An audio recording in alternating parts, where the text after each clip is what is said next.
That's my biggest fear, hands down. If you follow us on Facebook, you saw I made a post a little bit ago. A little bit ago today, so yesterday for you guys. About 11-year-old boy on the autism spectrum that went missing here in Jacksonville. What time? 10 o'clock this morning? Yeah. He was found at 4:30, safe. So, I can't imagine the 6.5 hours of, how those parents and loved ones and family felt. That's terrifying. Hey, Abigail. Miss Thang. We need to clean up, okay? Listen, I love you. I love spending time with you. The hardest part about you being home all day, every day, look at me, it's the mess. We gotta clean up your mess, okay? There's a lot of, look at you. Look at this. Listen, I'm gonna get a trash can. We're gonna clean that up. Yes, we are. We're cleaning that up. Yes, ma'am.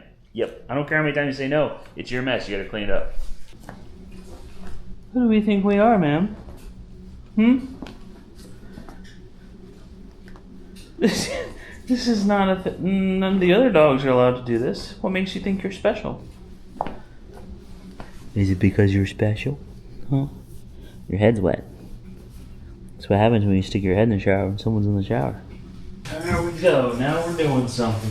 Making progress. Rizzo, you're not helping. Again. You're the opposite of helping. Watch out, Rizzo. There you go. I put it all in there. I'll pull it to you, okay? This is how you move dirt. The bulldozers pull it to the loaders. Loaders put it in the dump trucks. That's kind of what we're doing. Hey, the loader's not supposed to play with it. Put it in the dump truck. Let's go. Put it in there. Come on, get you a paw. Pick it up.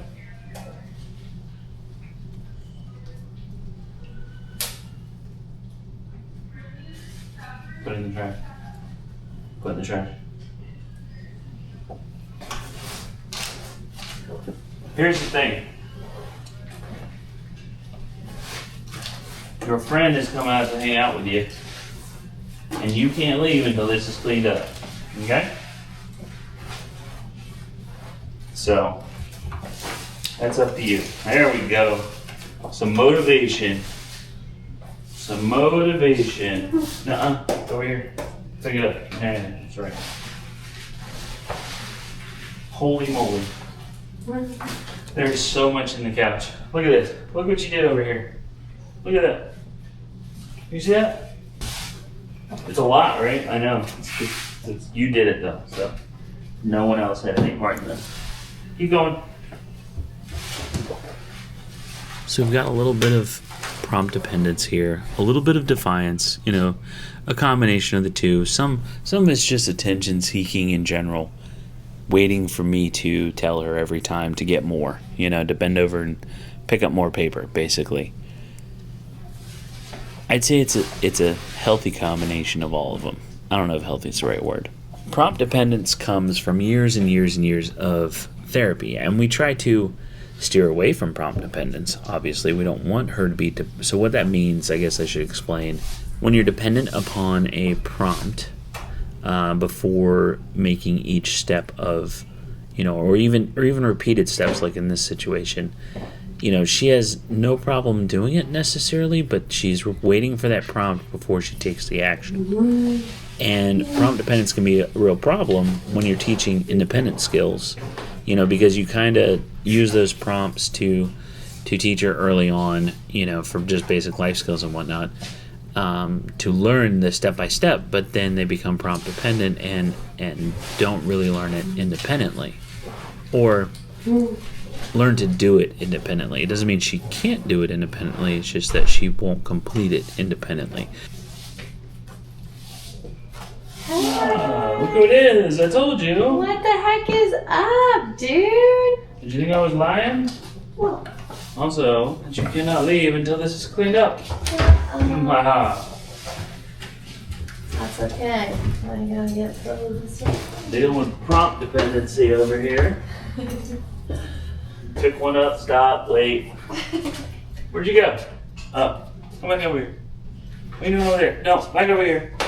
And that's not necessarily the case here, but this is just kind of a good example of, you know, what that could look like and what we've experienced in the past. And so you'll see me like lowering the level of prompts that I use, whether it be gestural prompts or verbal prompts, or, you know, just being within proximity of her, just looking at her and looking down at the ground, you know, those kind of things. That could still be considered a gestural prompt. But what do you call it when I stop working myself and just stand there and stare at her? Is that an attitudinal prompt? Maybe? I don't know. Comment down below if you know. You people with degrees that know this kind of thing way better than I do. The important thing to take away from this, you know, I guess, you know, for any kind of... I really love giving insight to therapists, to teachers, you know, just through seeing our lives and our content and the stuff that we share. But an important takeaway is watch closely, because a lot of this is just Abigail and her personality and the attitude and being 19. And if you work too much towards changing just the behavior in lieu of helping the person, the human, then you just create robots. And that's always been my pushback with any kind of like behavioral therapy. And I know, you know, obviously if you're a behavioral therapist, you don't want, you know, robots for sure. You don't want just this prompt becomes this action every single time. You want to help them to navigate life better and become more independent and live a more fulfilling, happier life. Like, that's your ultimate goal, obviously. I think sometimes it can get lost in the weeds with, you know, just trying to extinguish these behaviors or change behaviors. We're looking for the correct behavior in the situation. And I think it's really important to recognize, like in a situation like this, there is some prompt dependence, but she's just being stubborn.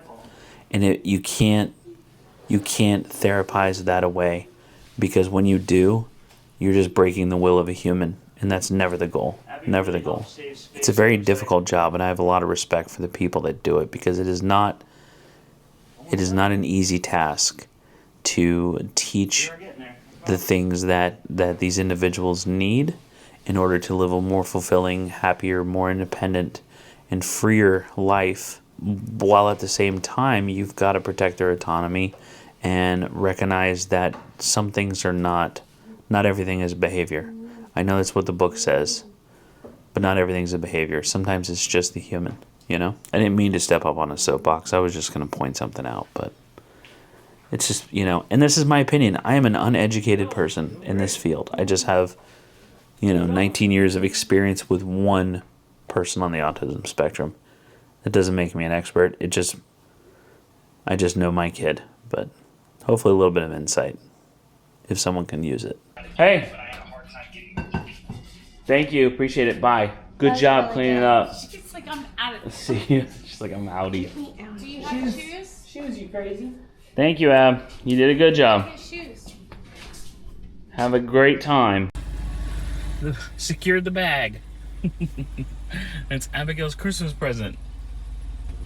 Just call me Santa. A late delivery. Oh, we had this one too. Wow, look at that. That guy only handed us one bag. He's like, out of 3. That sounds super familiar. I'm like, yeah. It had my Christmas napkins in there. Aww. Save them for next year. Yeah. I'm so glad that we got the rest of Abby's Christmas presents that we left at the store. I also had to get a shirt for tomorrow night. So we're doing something tomorrow that we have not done in 15 years, which is pretty crazy. Priscilla and I are celebrating New Year's, just the two of us. I almost forgot to wish you a Happy New Year, because you're watching this on New Year's Eve, if you're watching it the day it uploaded. Happy New Year. 2025, man. Crazy, right? The only thing that matters in life is perspective. If you look back on 2024 and you're like, man, that was a good year, then congrats, you had a great year. You know, if you're like, that was a rough year, maybe next year will be better. You know, 2025. Only one way to go is up, but maybe not. Maybe 2025 isn't as good. You thought 2024 was bad, 2025 is worse. Well, then 2024 is not really as bad as you thought it was, and you're pretty capable of handling tough stuff, you know? It's all about perspective. Not to make light of anybody's year if they had a hard year. Humans are capable of way more than we think. I don't really even know what I'm talking about right now. I hope you have a fantastic New Year's Eve. And here's to 2025. We will see you guys in the next one. See you next year. Bye.